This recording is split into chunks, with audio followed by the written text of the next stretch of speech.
And action. Welcome, producers, to another episode for Universe, episode number 372. You're watching Monday Night Raw in Dayton, Ohio. What's up, jerks? And somebody else who just entered the stream.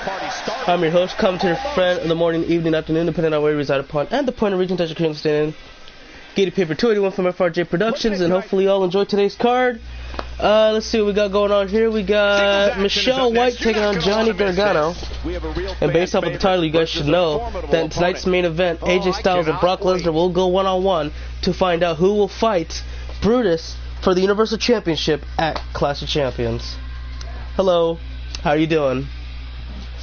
What is going on, Gabriel? How are you as well, man? Hopefully, well, it's been a while, so how are you doing? Excuse me. And yeah, let's go ahead and see who wins this matchup between Johnny Wrestling and good old Michelle, nickname given to him by Aaron, and it kind of caught on to a few people, but not completely. The male Dana Brooke in action right now. Let's get forward. I look forward to this one. Oh yeah, no problem. And I think I might have something for you lined up.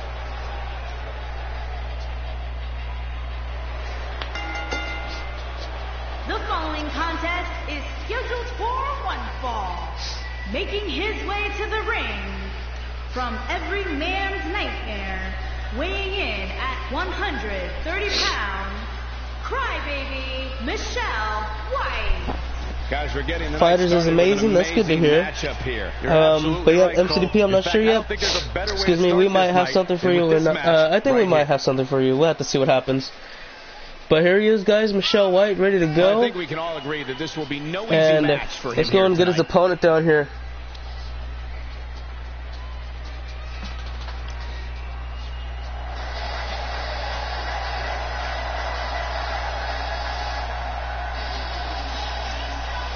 And his opponent, from Cleveland, Ohio, weighing in at 199 pounds, Johnny Gargano.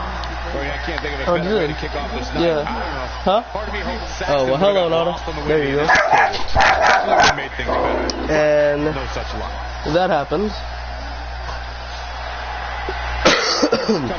Yes, hello, Nana, and that's Teddy, of course,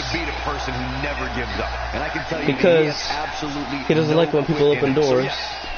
And Johnny Gargano will be opening up the show with Michelle, as he's already in the ring. Johnny Wrestling, known to be a very impactful competitor. Oh, with a neck breaker, open up the match.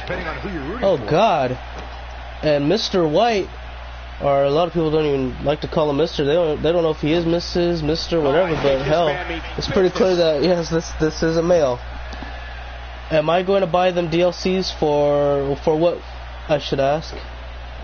MCDP, what DLCs am I buying? Just want to kind of verify, because I don't know, I have a lot of games.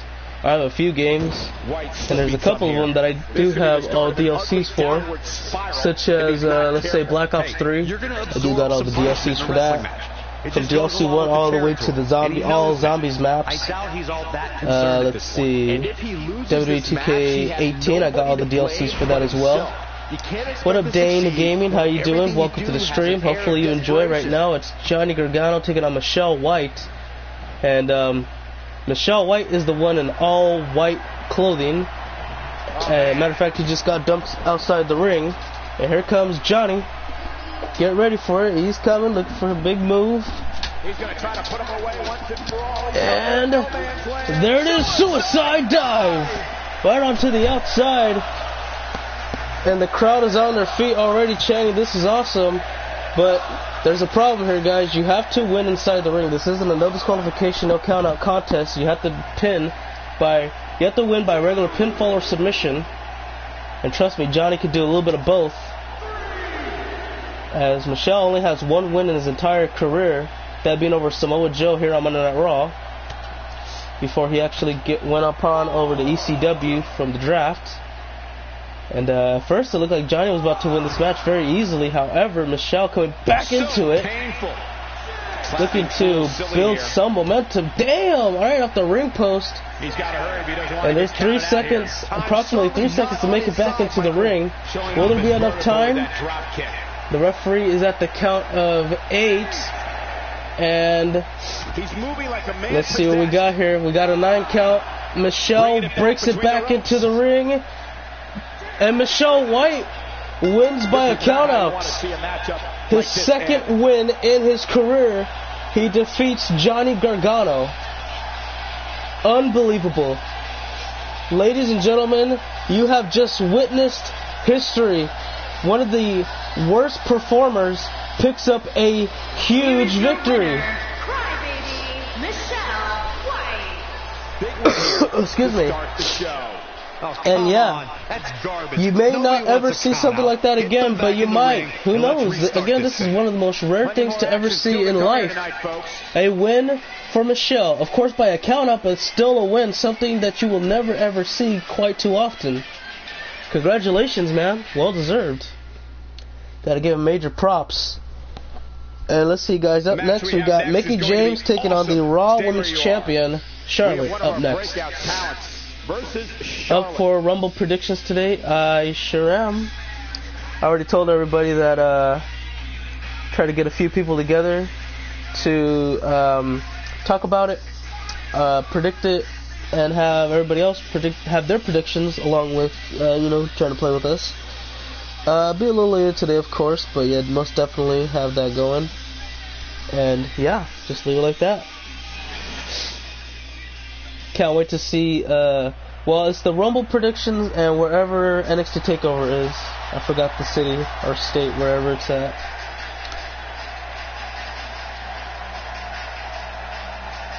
Philadelphia. Is it called Philadelphia, though? Making her way to the ring from Richmond, Virginia, Mickie James. It's time for our first match tonight, guys, and it looks like we have quite the contest coming up. Let me go ahead and look at that real quick as Mickie James makes her way to the ring.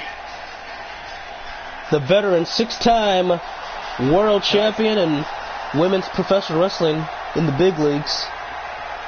So, she is a big name. She has done it all. She is as real as she can get, as anyone can get. What's up, Barrington? How you doing, man? From the Queen City, the Raw Women's Champion, Charlotte. RKO, that dude. The one and only. Yeah, that RKO on Tuesday was pretty dope. Had a couple people, not too many, a couple people tell me that was the best RKO they've ever seen. I gotta tell them, man, if you think that was the best RKO you've ever seen, watch WrestleMania 31 between Randy Orton and Seth Rollins, where Seth attempted a curb stomp / blackout on Randy and turned it into an RKO. Beautiful. Absolutely beautiful. And then come back and tell me what you think is the best RKO you've ever seen. And if you still believe that, I don't know what to tell you. You're out of hell? Skull. Okay, that's cool. And glad to hear. As Charlotte taking a fight to Mickie immediately. We know that Charlotte has a big championship match at Clash of Champions. Oh, knife edge chop. She's got to go one-on-one against Bayley, who did tremendously well in the #1 contenders bout. And here comes Mickie. She's not going to allow Charlotte to get a hold of. Oh, I guess she is. You had a 2-hour early dismissal. That is incredibly early. What did you do? Or what did you not do? And Charlotte already going for a figure 4 leg lock. It's locked in here. And she's not done, guys. She's going for the bridge. Figure 8, looking to cinch it. There it is. Mickey's in a tough predicament. Ropes are too far away. She might have to give in right about now, but I don't know if she will. She's a very strong, resilient individual, and Charlotte lets her go. For reasons unknown amongst men. So here's a pinfall attempt now off the body splash, too, and it's over. Wow, okay. So this women's bout lasted about a little over 2 minutes, it seems like. And then earlier before that, for those who missed the first 5 minutes of the stream, or excuse me, 6 minutes of the stream, Michelle White got his second victory in his career against Johnny Gargano by a countout. So now, yeah, this show's moving on pretty fast, I gotta say. But up next, everybody, we have the Raw Tag Team Champions in action. They're taking on Rated RKO. And you know the Shield have a lot of work to do at Clash of Champions. They got to go up against the Hardy Boys. And I can't wait to see how that turns out. But against Rated RKO tonight, I don't know who's going to win. This is a dead-on even matchup. I feel like maybe the Shield have a better chance since, excuse me, since they've been competing more than Rated RKO, but who knows? Maybe they'll end up getting the upset and have no ring rust whatsoever. You can relive that moment of that RKO to Seth Rollins at WrestleMania 31 free on YouTube or $9.99 on the WWE Network. True. Kick her in the damn logic. Jeez, man. I know. Well, Randy Orton, Edge, taking on Dean Ambrose, Seth Rollins, Rated RKO in the Shield right now. Let's get right on into it.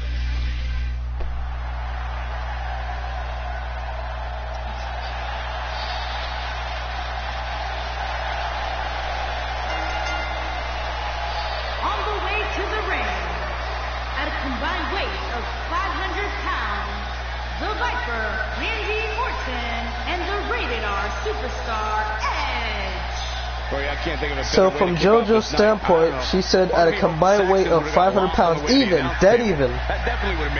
So they approximately weigh 250 each. And I would say back in 2007, that is a Big Show. But nowadays, of course, we know that Big Show is nowhere near 500 pounds nowadays. He's actually cut his body weight damn near in half. And he is in the best shape of his life before he got injured and forced to retire. No longer coming back as a professional wrestler in wrestling or anywhere. Excuse me.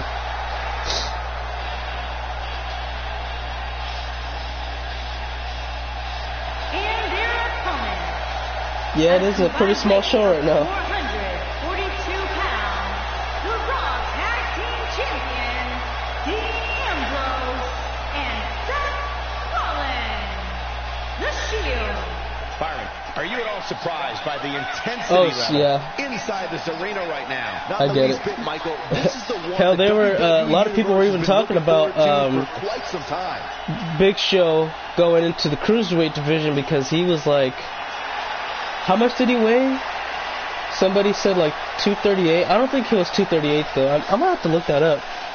But he's just well, not a few pounds, but not that much to go into the Cruiserweight. Imagine if Big Show was a Cruiserweight. It just let that sink in for a second. You got a 7 foot tall guy who has won many titles in his career. World Heavyweight, WWE, ECW, many tag teams, Intercontinental. You know, he's held every championship. He's literally held every important championship in WWE. Imagine if he was a Cruiserweight. I mean, I couldn't even imagine it because, for one, I would know that he would be like the champion until he retires. What does he need to do to make sure his I don't know. team comes out on top here? What a team. You know, I really consider this duo to be one of the top in WWE today. Okay, so I thought he was in the 200 and something range, but he's actually 383. And the situation may call I don't know when this was last updated. That's up to him. Let me go and look it up one more time. Okay, so right now he is currently 383 pounds, so he will have a long ways to go. But he does weigh less than Mark Henry. He weighs a little bit more than Great Khali. He weighs a little bit more than Kane. And you have to assume his partner is just itching to get in there. I don't know if there's any more here that's just going to pop up. But yeah, let me go and backtrack. So, based off of this, he's about, let's see, he's 16 pounds lighter than Mark Henry. He is, let's call it 37, 38 pounds lighter, or a little bit more heavier than the Great Khali. So yeah, again, that's about, let me see, 37 pounds heavier than the Great Khali. He is 60 pounds heavier than Kane, and that's about that. But can you imagine just the weight differences of today rather than, like, 2007? Because if we're talking about 2007 Big Show, he's 101 pounds heavier than Mark Henry, but now he weighs less than Mark, and he would be 154 pounds heavier than the Great Khali, and this is 2007. Remember, this is 2007 a Big Show, and he would be 177 pounds heavier than Kane.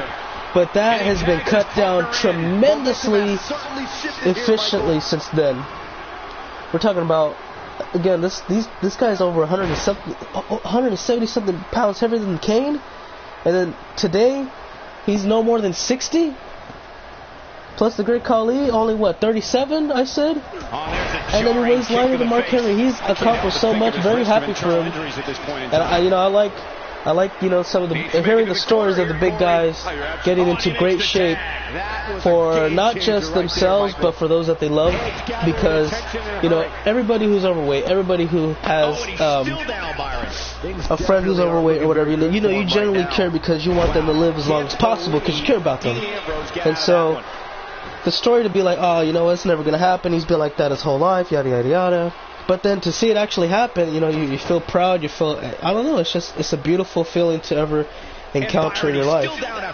And I witnessed that firsthand because, man, I lost, I don't know, because I was near 300 pounds, but the most I ever weighed was I think it was 296, and I dropped all the way down to 185, losing 111, and, people just couldn't believe it, and they were like, they were happy for me and all that good stuff.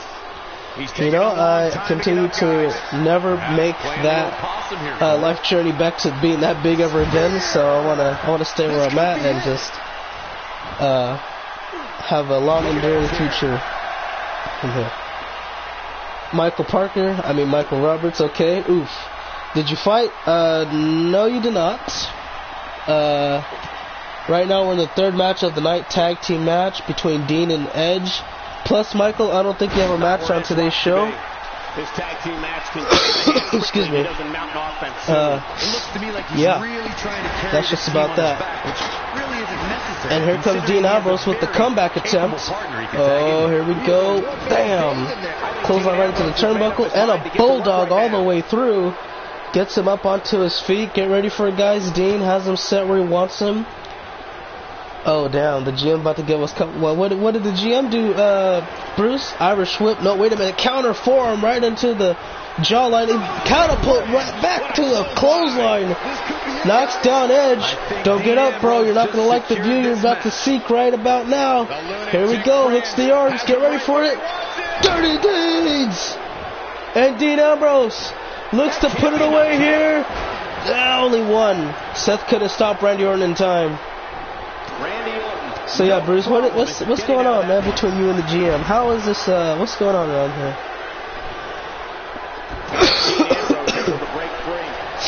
How much more can be endured, I think, here for Edge? Unless this thing turns around here, this tag team match is all but over. Yeah, I don't know, Cole.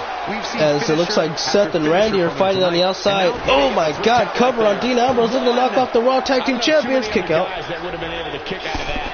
Well, Dean Ambrose is the Iron Man. And just when you think the Shield had the match won, Randy was able to break up the counts, and Rollins was. I think he could have done it because I believe he's faster than Randy, but I don't know. He just couldn't make it in time. And Dean and Edge are continuing to fight at the moment. Damn, he disrespected you. And if Dean Ambrose able to break free. Excuse me.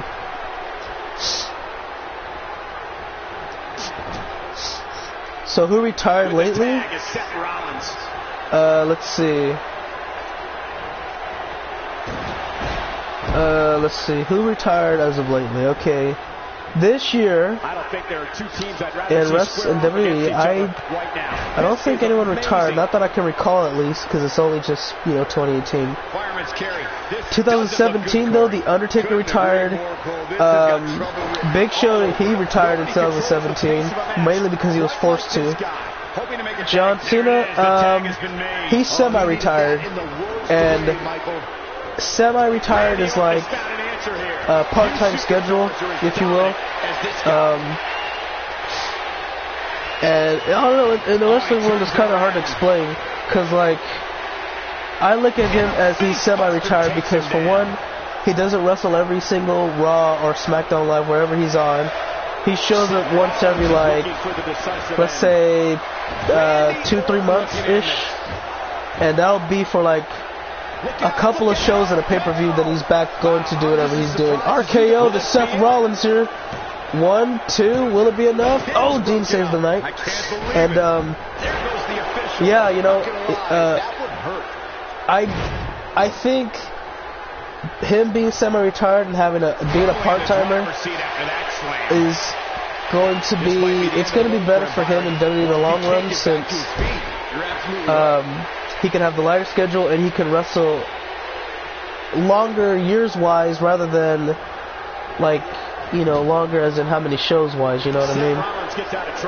And that's just going to be the best bet for good old Johnny Boy. And yeah, so basically he's semi-retired. He's a part-timer now. And yeah, one day he will retire, maybe. Like, I would say that if he kept playing, like, full-time, he would retire within 3 years. But based off of his part-time, semi-retired schedule, he might go on another 6-7 years, maybe even 10. I don't know. He's like, I don't know. Is he 40 now? He might be 40 going in this year, and that would be a big factor too, to know how long he'll continue on wrestling. Here comes Rollins with a standing moonsault, and here comes Rollins. What's he looking for here, guys? Oh, wait a minute. Seth going for blackout on the Randy Orton. Oh, but he's gassed out, a little out of steam here. He could pin him right now and call it a day, but he's taking a very long time to go for the cover. And look at, now he's dragging him away from the ropes. Now he finally goes for the pin attempt. Will it be enough? 2, and he got him. The Shield win off of the blackout to Randy Orton. Beautifully well done too. Hell, we thought it was over a little bit earlier with that spear to Dean Ambrose, but it wasn't just enough, as that catapult clothesline set up the dirty deeds. Of course, Randy would later on break it up. I'm not sure if they're going to show it onto this replay right about now. No, they're not. And look at this, frog splash missed. Didn't go too well. Then the buckle bomb curb stomp called it in. Are your winners, Dean Ambrose and Seth Rollins. Excuse me. Rey Mysterio, I believe is what you're referring to. He doesn't wrestle in WWE at the moment. He's been gone for about, let me see, when did he leave? I believe he left somewhere around 2014, 2015. So he's been gone for about, let's say 2014, because he left around mid-14, right? So he's been gone for about almost 4 years now, but he has been wrestling around the world. So like, if you're not a big promotion that can give someone contracts and all that, Rey Mysterio said this, man, if you are not a promotion and I can't get a job guaranteed to, work monthly, weekly, whatever, then, if you want me for a house show, whatever, I want 25 grand or 25 grand around there, over 20 G's. And, it was funny because there were actually promotions giving him that money so he can wrestle, which was unbelievable. He wasn't wrestling a lot, and plus, he's been wrestling since WCW years, man, early 90s. He's not freaking hurting for money. If you want him to wrestle that bad, you want to take him away from his family, you better cough up 20 grand. You want him to wrestle? And you know, there was a few places that said, okay, we'll give you that money. I said, alright, no problem. So yeah, he has wrestled in WCPW, and I know Lucha Underground for sure. So, you know, he had leverage over Lucha. And WCPW, they probably had to pay him the full 20 G's. I'm not too sure how their contracts went about. But Lucha Underground, they probably offered him something big to wrestle for a whole season of Season 3. I'm not sure if it's on Netflix, but they have 2 seasons so far over there. And yeah, he did kill a dude accidentally. And I don't believe he went to jail or anything for it. But, you know, he felt really bad for it.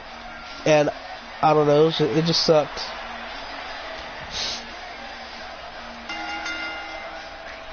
Making his way to the ring from New Zealand, weighing in at 220 pounds, Bradley.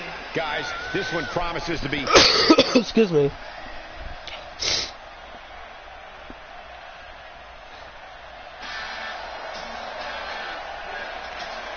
Like 280. Yeah. He didn't step on him, but he kicked him in his upper back.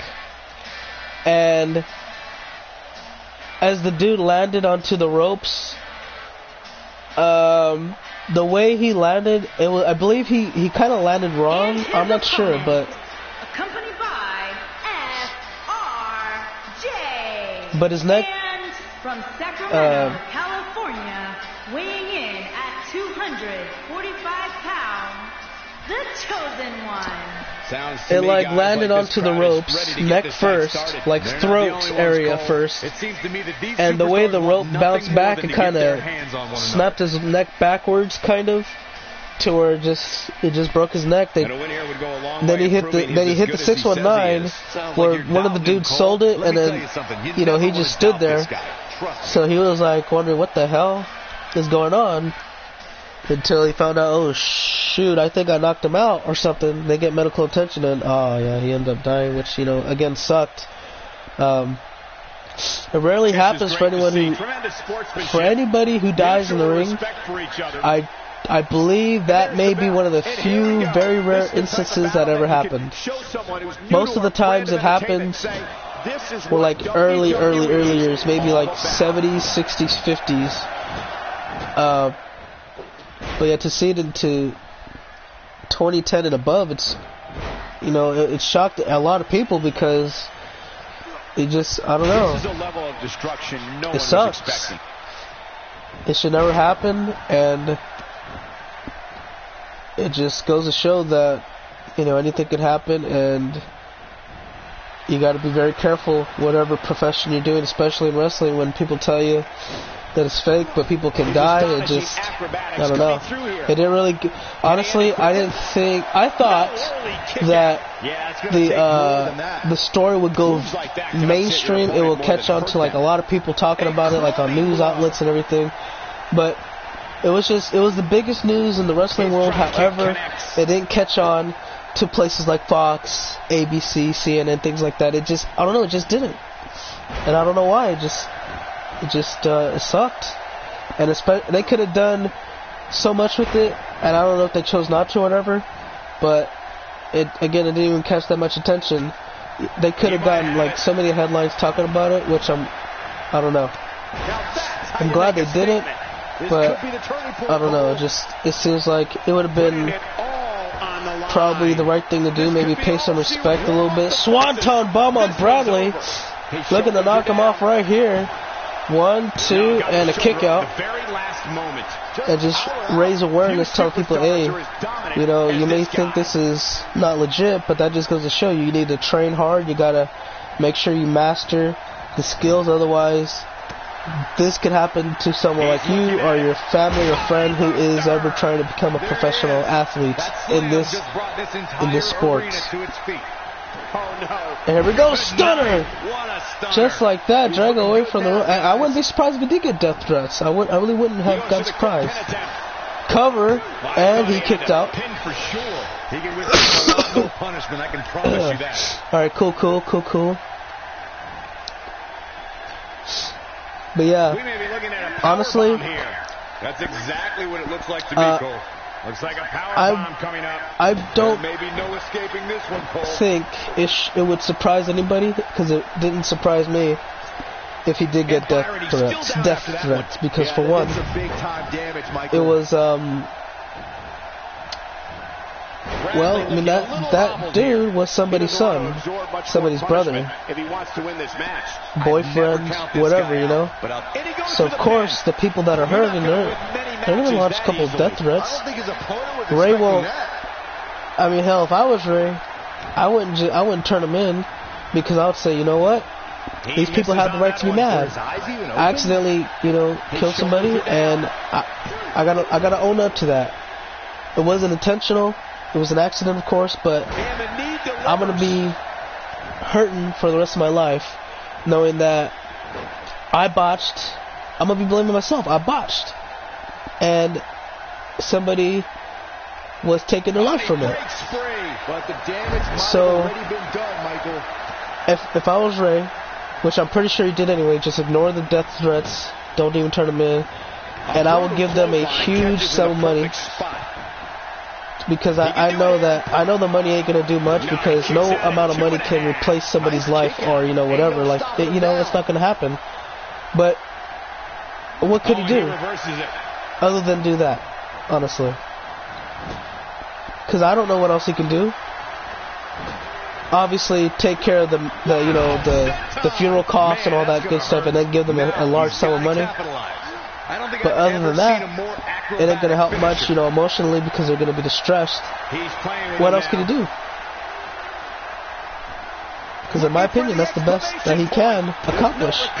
Chosen Fate for the win on Bradley here, middle of the ring, got him. Alright, cool to know, Jerks. Thank you. We'll get to that a little bit. Jerks gonna have a promo, sure. R.I.P. Pedro Aguayo Jr. Absolutely. P.A.J. It's crazy. Me and my friend was talking about that Ray dude before he killed that guy. He was saying like, dude, little big ass.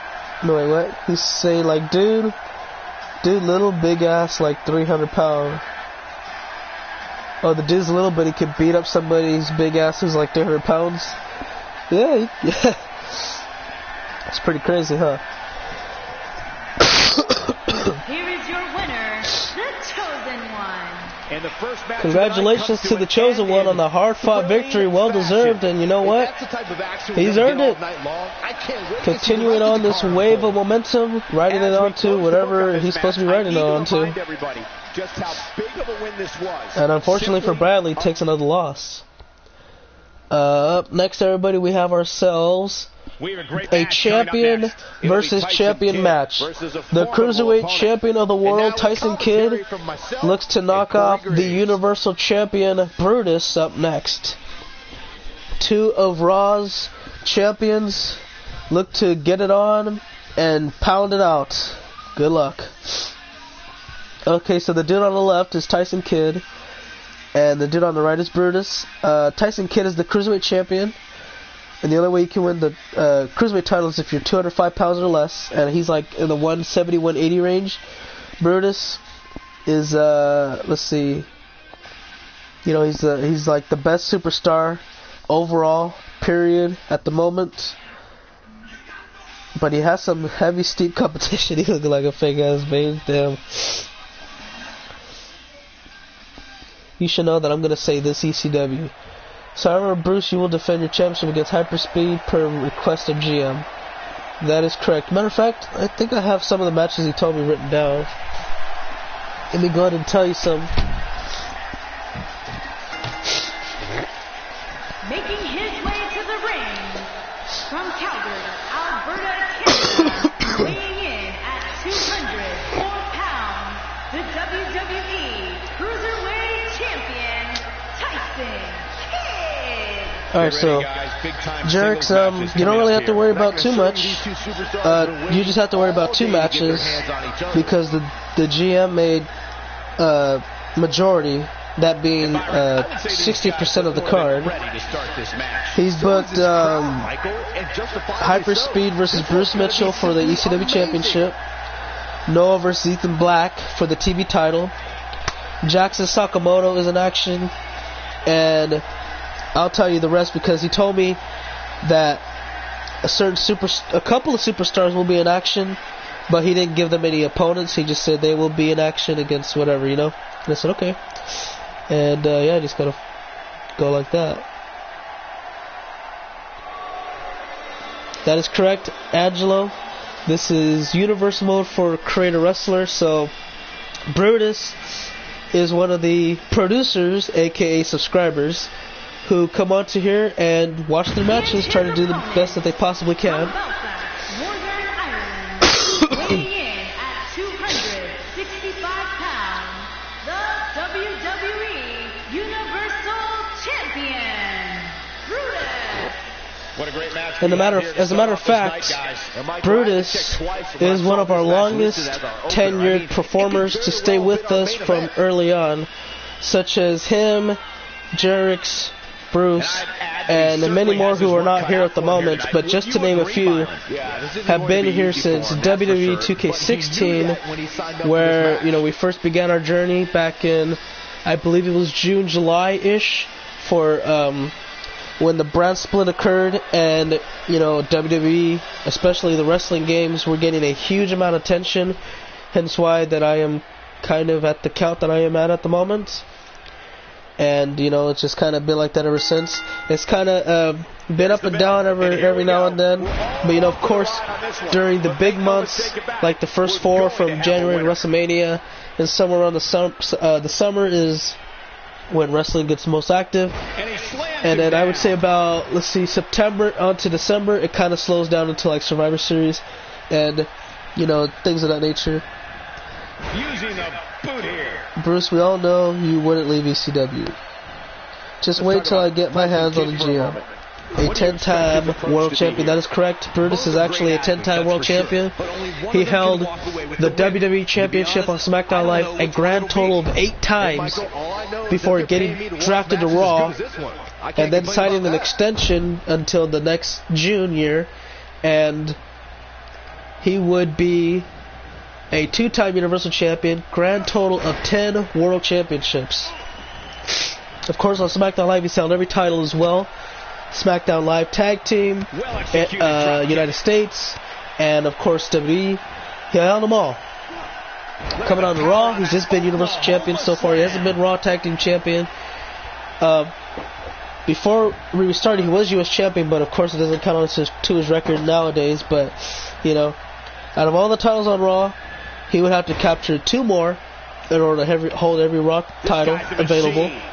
And then one day, I'm not too sure if it's on his schedule, but maybe potentially look to be a best in the world title holder. I don't know if that's on his future goals or whatever, but he is looking to just be the best amongst the best. Hell, be the best one out of all the best.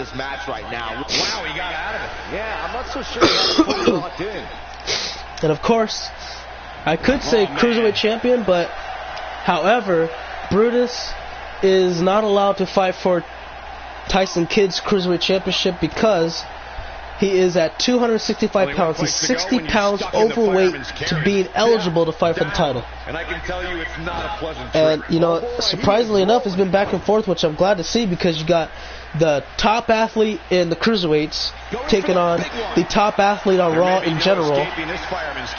As he's got him up looking for what could be white noise, and he connects. Neck first into the canvas. There's a cover, and the referee making the count to near fall. Brutus a little in disbelief that Tyson kicked out. He shouldn't be though, because Tyson has competed through some of the best. Look at this. Looking to lock it in here, and there's the cloverleaf. Tyson in a tough predicament, struggling to move. I don't think he can move, guys. He's tapping out, and Brutus is victorious. Oh my God. He's got the victory. Excuse me. Wow. And just when you thought you'd seen it all, the Universal Champion demolishes the Cruiserweight Champion in this champion versus championship bout. Look at this cover. That was as close as he got. But after that, let's see how long it took for him to tap out. The cloverleaf just came on to full effect. Let's see. 1, 2, 3, 4. No, okay. 5, 6, 7. Okay, so about 7.5 seconds. He was locked into that cloverleaf before he had no choice but to submit. Here is your winner, Brutus. Kicking off the night with an impressive Well, congratulations, Brutus. He's ready for Clash of Champions. Who does he fight? We find out in tonight's main event. AJ Styles taking on Brock Lesnar, where the winner is #1 contender for the Universal Championship in the main event of Clash of Champions. Don't change that channel. But up next, the Intercontinental Champion Roman Reigns is in action against former 2-time Universal Champion Ross Mackey. Up next, can you play with me? Well, I'm not sure. What did you want to play? And plus, I'm not too sure because I might have to end up, what do you call it? Because I want to try to do all the shows before I play anything else later.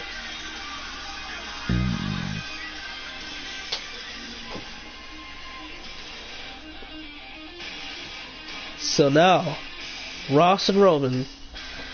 Let's see what happens. As we know, Ross has competed against some of the best. He has beaten some of the best. However, Roman Reigns is hot right now. He is on fire, winning a tremendous amount of matches. Humongous winning streak. Looking to keep it alive going into Clash as he looks to defend against his opponent, Brown Pride.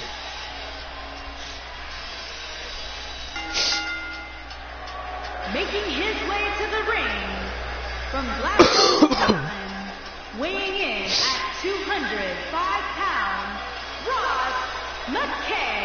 What a great match we And of course, Ross Mackey is also a cruiserweight, not competing in the cruiserweight division at the moment, due to the fact that he's trying to build himself up to get a title opportunity that he feels would be far superior than the cruiserweight title.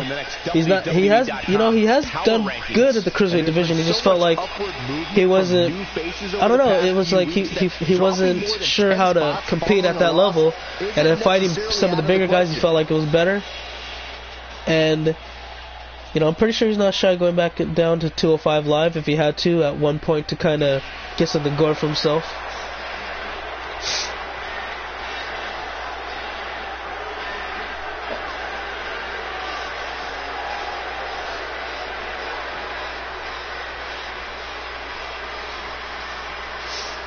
And his opponent, from Pensacola, Florida, weighing in at 265 pounds, the Intercontinental Champion, Roman Reigns. And you cannot forget where we ranked the Cruiserweight Championship as the fourth most prestigious championship in professional wrestling. As the other three ahead would be this man's #2 Intercontinental Championship, the #3 of course being the United States title, and #1 the WWE title. And in case you wanted to know #5, that being the ECW World title, as those are the top 5 most prestigious titles in WWE today. Because as far as the other titles, like the tag team of the brands, they're just introduced first of their time. Plus, you look at the women's first of their time as well, as there has been women's titles before, just never been exclusive to brands of that nature. But yeah, those are based off of our, or at least my logic, the top 5 most prestigious titles based off of heritage, history, and its richness. Well, it looks like Ross and Roman are ready to go. And we have one going for Ross at the moment. Anybody else got Ross or Roman in their minds that they believe will win? It's all or nothing. And Excuse me. Any other way. If you haven't hit record Hold yet, on, guys. now might be a good time to do that. These guys are going to have a match. And just when you think Roman was going to turn things around, he just got caught into a belly-to-belly. Ross Mackey has been quite a bit of a competitor lately. And look at the rings of Saturn locked in, looking to make Roman submit here. The Intercontinental Champ is in trouble, but he escapes rather immediately within 5 seconds. And good thing, that could have been disastrous. That move at this juncture of the match makes the intention unmistakable to belittle. Nice Easter egg right there from Jerix. If you don't know the word choice he selected for that sentence, you'd have to go back to 2K18 and I would type in around maybe 220 episodes for when you can see what we're talking about, or what he's talking about a little bit. Now it's Roman Reigns. It was a short run, but yeah. Am I going to watch the 2018 Royal Rumble? Hell yeah, I'm going to watch the 2018 Royal Rumble. It's going to be amazing. And I cannot wait. Well, I don't know if I'm not going to guarantee it's going to be amazing. It's going to be the first we've ever seen of anything, because for one, the Women's Royal Rumble is honestly what I'm looking forward to the most this year, because they can do so many things, it'll be pretty much impossible to mess up. If they found a way to mess up the first ever Women's Royal Rumble, I wouldn't be surprised. But I would kind of be shocked at the same time, because for one, you have so many talented women, you have so many, historic figures who just visited the 25th anniversary of Raw. You would be a fool, an idiot, not to say, hey, for the women who are pregnant, we can't talk to y'all. Sorry, but hell, we can't. Anyway, now y'all, check it out. You know what's coming up, right? This Sunday. First ever Women's Royal Rumble. How many of you would like to lace up the boots one last time for a good few minutes? It'll be, so that's perfect. And then that's a perfect opportunity there. And then the reason why I wouldn't be surprised if they messed it up is because what you just said was the Women's Money in the Bank ladder match. You had a male. That's right. A male win a female Money in the Bank ladder match. He unbuckled the briefcase from the top. He threw it down to Carmella, and that was it. And then you thought you would make up for it by having the same women compete in the same match, except on SmackDown Live. And plus, the same individual won. That didn't make up for it. That's them feeling guilty. You understand that? That's them feeling guilty. Like, oh, you know what? We need we need these people to shut up already. Just have the match again on SmackDown Live. Carmella, go ahead and win it. Call it a day. That way they can shut up and leave us alone. No, that ain't the case. You messed up a first time in the making event. You can't make up for it. You can't. You don't understand the meaning of it. It's despicable.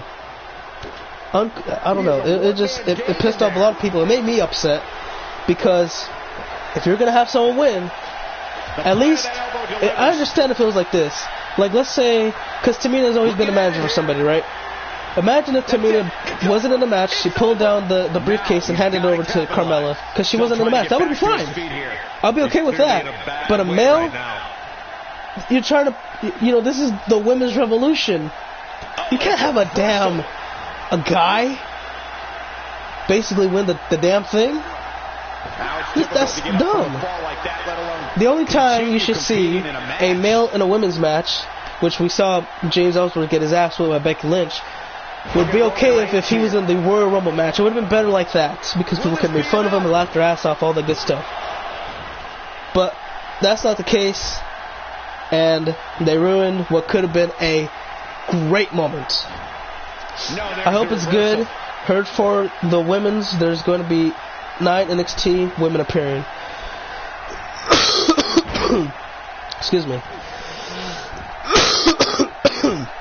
Still a little sick. Sorry about that, guys. My chest hurting right about now. So, what we've heard of, I heard about Enzo, and I heard about someone talking about Rich Swann getting out of jail.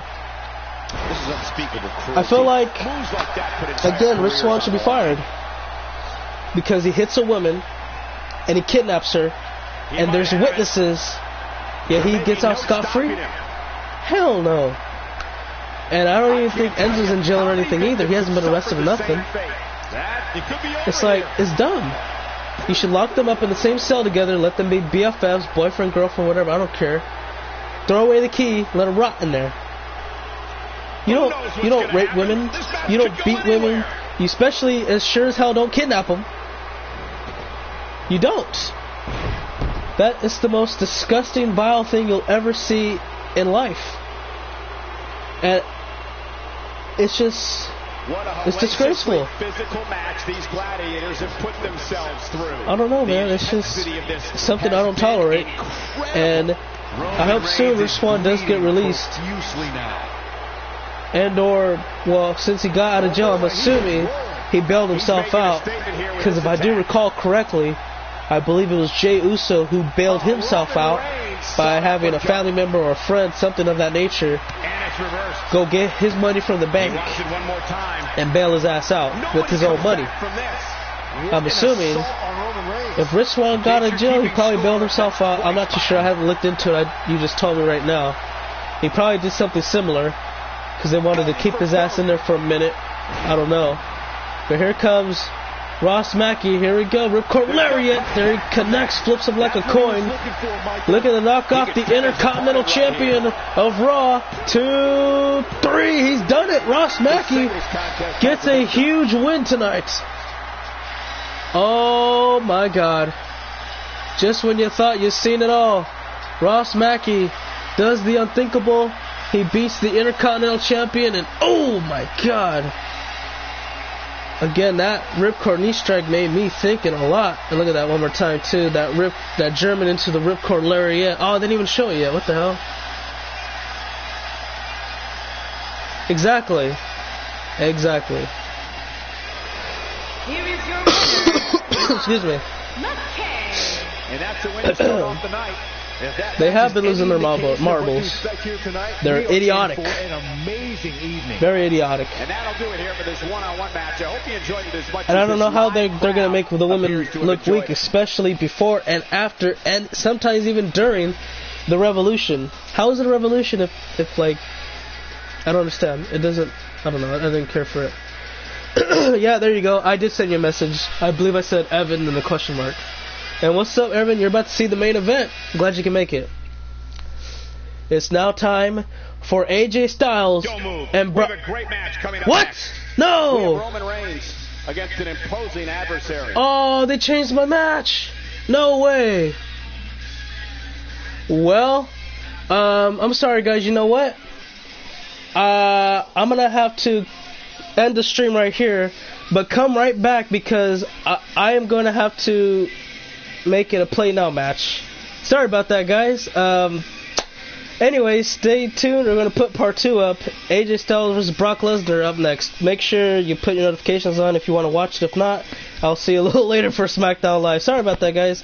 Because I did make sure I put the main event first and then I get this. I don't know.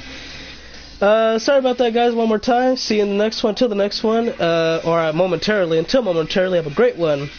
Cut, and that's a wrap.